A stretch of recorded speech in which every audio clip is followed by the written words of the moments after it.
5 milhões de ações, com R$1 você comprava 2 ações. Passados 8 anos, eu não precisava mais trabalhar. Ou seja, o produto do investimento já me concedia essa carteira de renda mensal. Tudo empresas que pagavam dividendo mínimo prioritário e obrigatório. Então, como conseguir uma renda mensal? Você tem que investir na geração de riqueza. Para investir na geração de riqueza, você vai comprar o quê? Você vai comprar projetos.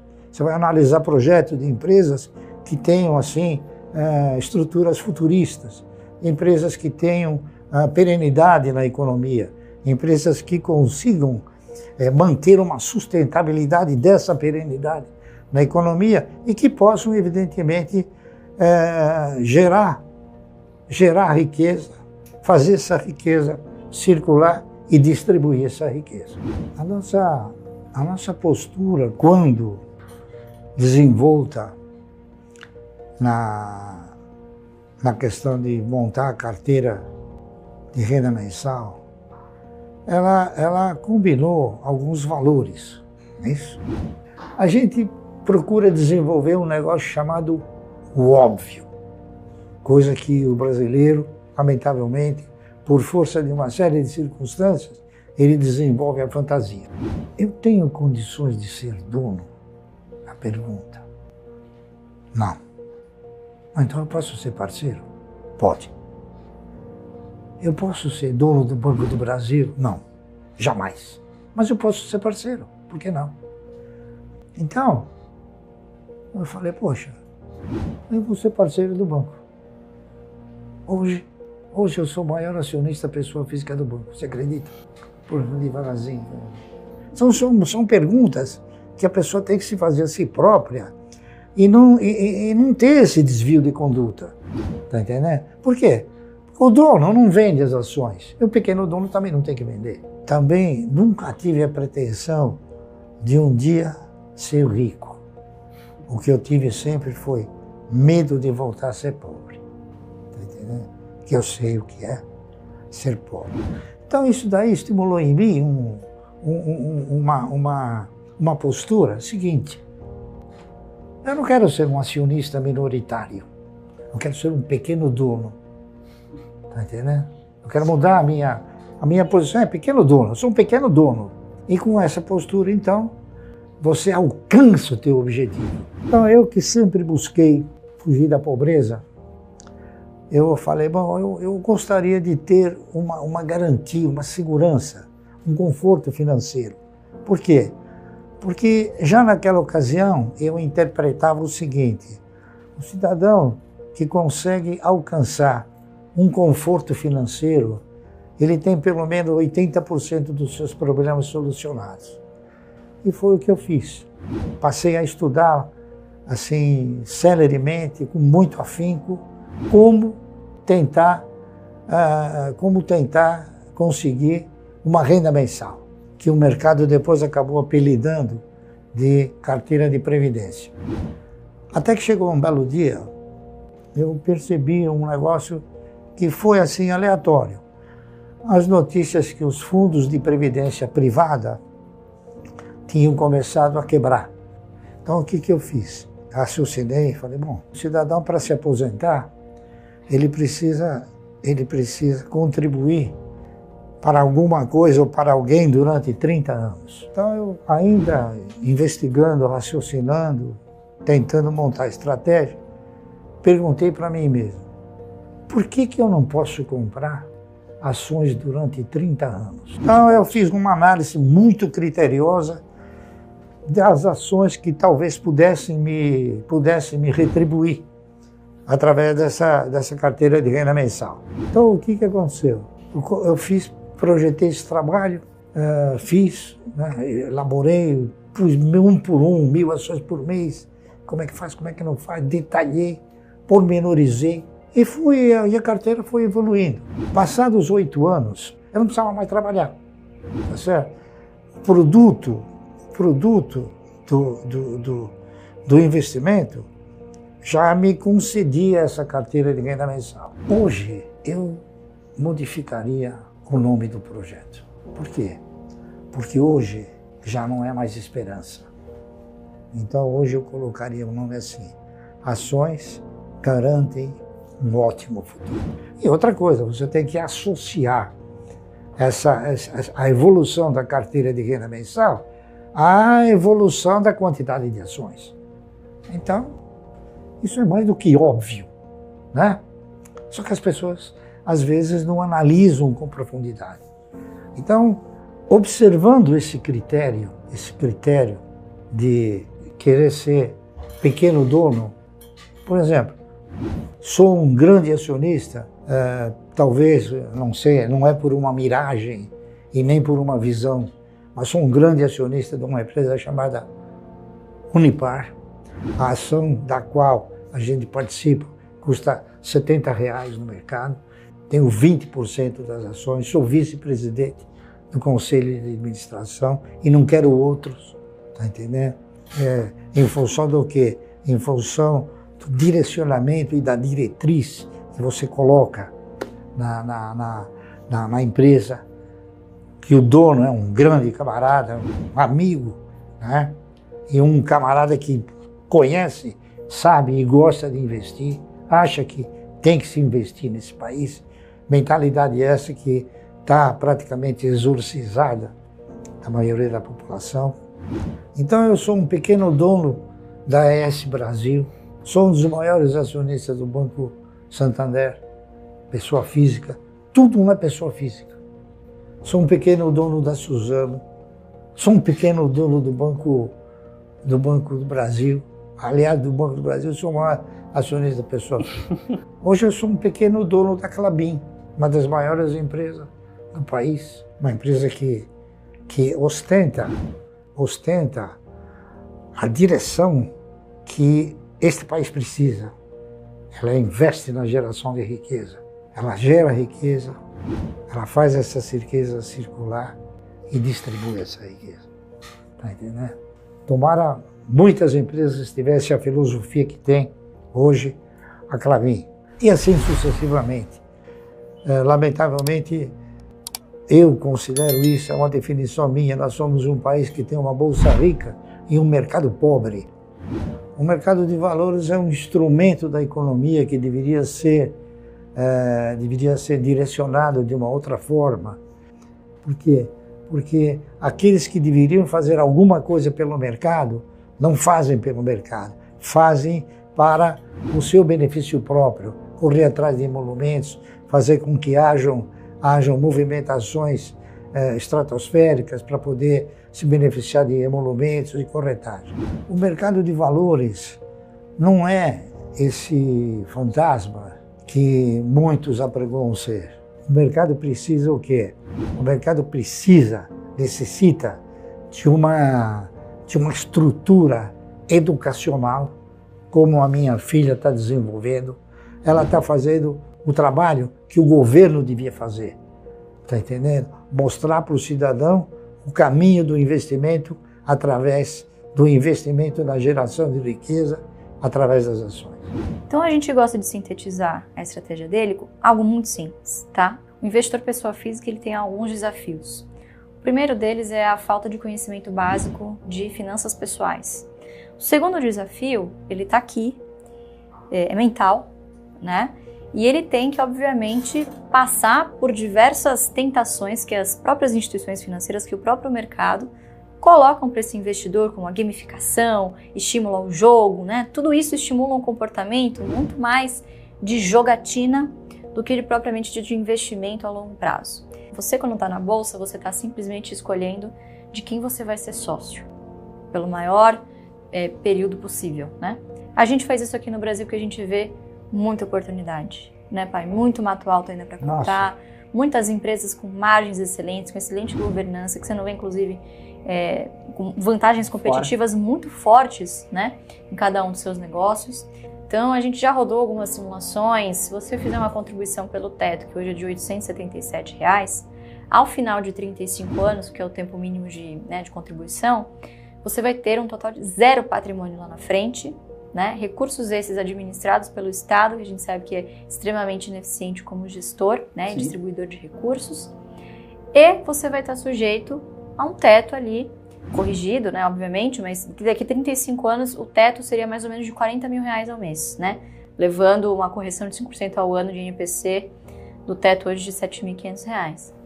Essa mesma simulação, esse mesmo aporte mensal de R$877, num investimento, sendo bem conservadora, considerando uma taxa de 10% ao ano de rentabilidade, somando dividendos, tudo aquilo que você, né, porque em determinado momento, aquilo que você coloca no bolso, a empresa te entrega igual, né? Tem uma zona de arrebentação em que a própria empresa, os próprios dividendos da sua carteira já tem uma robustez tal que você não precisa mais tirar do seu bolso. Então, essa mesma projeção de 35 anos no investimento previdenciário em bolsa, uma carteira de renda mensal, como ele fala, geraria um patrimônio de aproximadamente R$14 milhões e uma renda equivalente mensal a R$110 mil. Quer dizer, muito superior, né? E 35 anos passam voando, né? Uma empresa que paga dividendos, você vê, o gestor ele se vê obrigado a remunerar o seu acionista.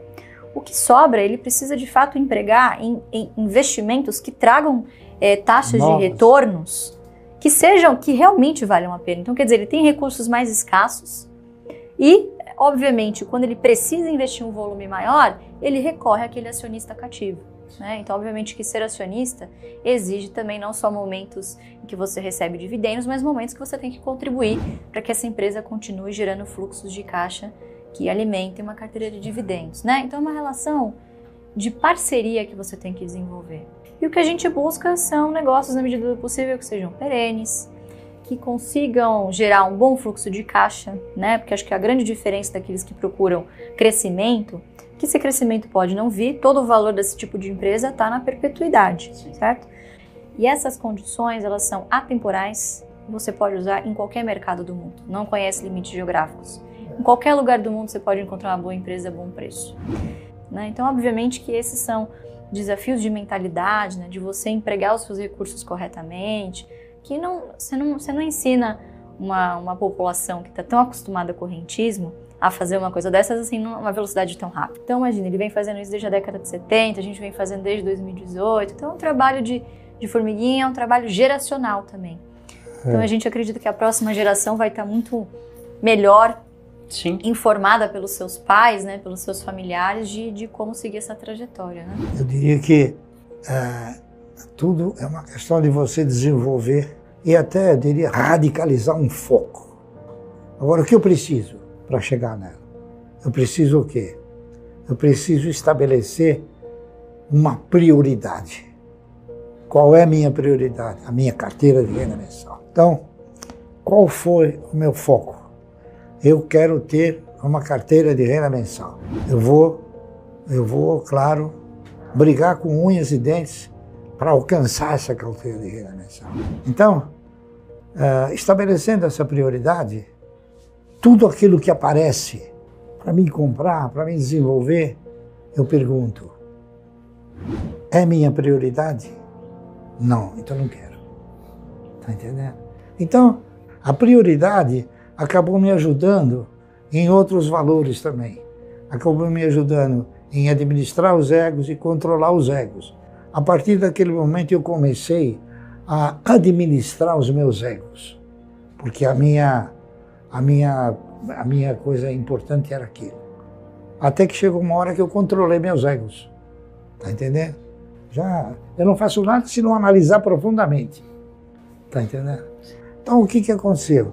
No instante em que eu cheguei e determinei, esta é a minha prioridade.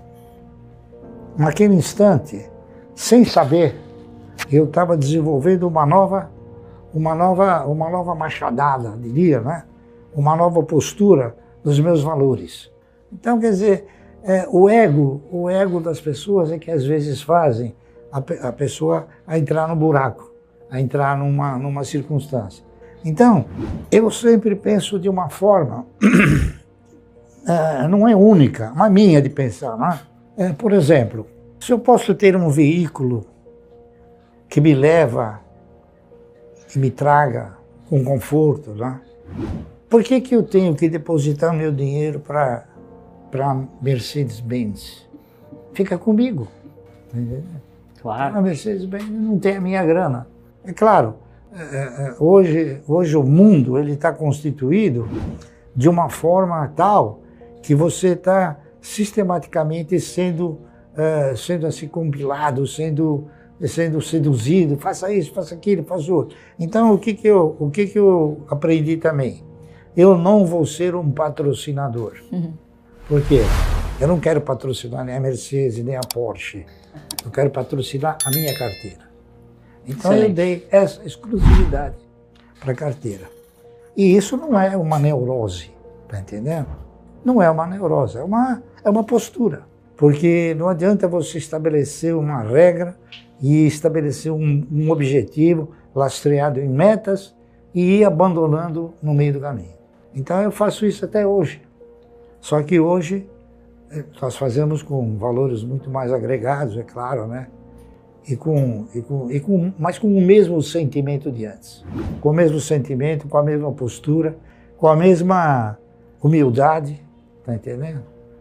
E é isso aí. Então, essa é a minha história. Primeiro, estude para ser o seu próprio gestor, né? O custo de oportunidade de você delegar as suas decisões de investimento 100%, seja por falta de confiança, né, ou por até falta de tato com o mercado, né? Obviamente que a gente sabe que isso não é ensinado nas escolas. Então, estude para ser o seu próprio gestor, né? O seu eu do futuro vai te agradecer lá na frente, né? E segundo, acho que mais fácil ainda do que você descobrir por onde começar na bolsa é por onde não começar, o que você não quer. Então, tenha um objetivo claro de onde você quer chegar, né? E escolha empresas que tenham a ver com esse objetivo, então que sejam perenes, que paguem bons dividendos, que sejam transparentes, tenham boa governança e evite aqueles setores mais cíclicos ligados a consumo, né, como varejo, enfim, que tendem a ser setores bastante complicados, de altos e baixos, né, e que dificilmente remuneram bem o seu acionista. Então é fazer o feijão com arroz bem feito, por muito tempo. Investir é uma tarefa que é uma jornada, né? Não é uma corrida de 100 metros, é uma maratona, né? E obviamente que para você descobrir o seu perfil de investidor, isso demanda tempo, isso demanda o que a gente chama de PDP, prioridade, disciplina e paciência. Então, o que a gente procura aqui? Comprar boas ações de boas empresas a bons preços que paguem bons dividendos, né? Então, um dos nossos desafios foi justamente pegar esse estudo da década de 70 e traduzir para uma linguagem mais atual, mais jovial, né? E que pudesse ter uma escala muito maior, né? Então a internet, obviamente, permite esse tipo de projeto. Muitos dizem que tudo que ele construiu se deve ao fato de ele ter sido pioneiro, de ter comprado ações a centavos, né? Entretanto, as pessoas se esquecem do nível de dificuldade que se tinha em investir naquela época. Então, você tinha uma assimetria de informações muito grande. Então, quer dizer, para você descobrir uma jogada como essa, que é lucrativa, você tinha que ter acesso ao diário oficial, ler milhares de documentos, né? Você tinha um custo operacional maior. Hoje, tudo a gente vive na era da informação, é tudo muito mais fácil. Então, hoje a tecnologia permitiu a democratização, né? O acesso dos investidores pessoas físicas. E eu acho que isso tem muito a ver também com essa nova onda de influenciadores, de educadores digitais, né? A internet é um grande palco, obviamente que algumas pessoas se aproveitam disso e acabam desvirtuando, mas claro, acho que tem muitas pessoas fazendo um trabalho bem legal, acho que principalmente de conscientização, né? Então veja só, essa questão da fragilidade da nossa previdência social é uma questão que ele se preocupa desde a década de 70 e é um assunto tão atual ainda, né? E foi o que a gente fez, eu acho que é conscientizar o cidadão brasileiro de que ele não precisa abandonar a renda fixa, né? Ele tem que usar a renda fixa para tentar manter o seu poder de compra ali no curto prazo, manter uma reserva de emergência e uma reserva de oportunidade para manter aportes constantes, contribuir para a sua própria previdência, só que nas empresas, né? O futuro não deste país, o futuro de todos os países é justamente esse. É você investir na geração de riqueza para que você possa gerar o quê? Tributo, emprego. Então, o empresário, ele quando toma a iniciativa de edificar um negócio, é claro, esse negócio ele tem que ter duas coisas fantásticas. Ele tem que ter custo e lucro, né? A pretensão aqui é que o cidadão não tenha lucro. Então ele não pode ter o negócio. Primeiro você tem um tributo arrasador, tá correto? São 34% que se paga, é uma coisa fantástica. Você tem o custo trabalhista, que é extremamente oneroso, com benefícios e direitos incalculáveis. Eu vejo as autoridades, grandes autoridades, chegar até falar, não, investe em outro país. Isso aí é ridículo, né? Você tem que investir aqui. Agora, por que o cidadão não investe aqui?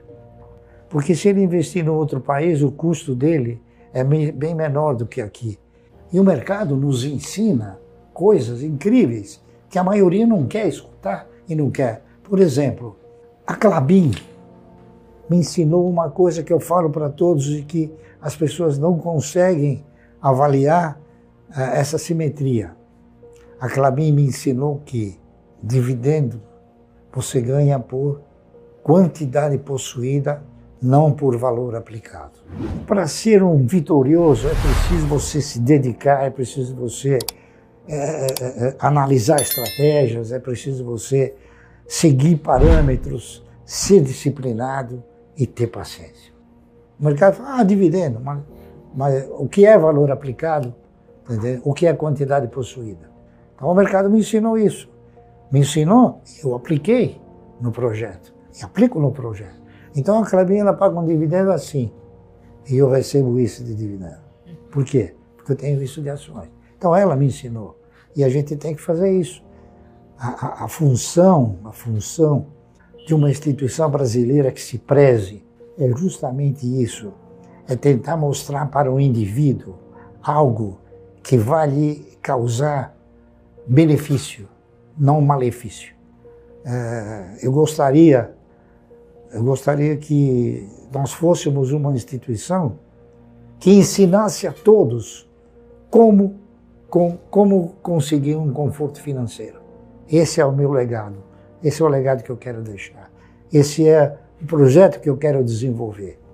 Então, nosso país é um país que precisa ter um choque anafilático em termos de economia e em termos de direcionamento, para que ele possa, então, talvez, um dia não ter mais ninguém na rua como tem hoje.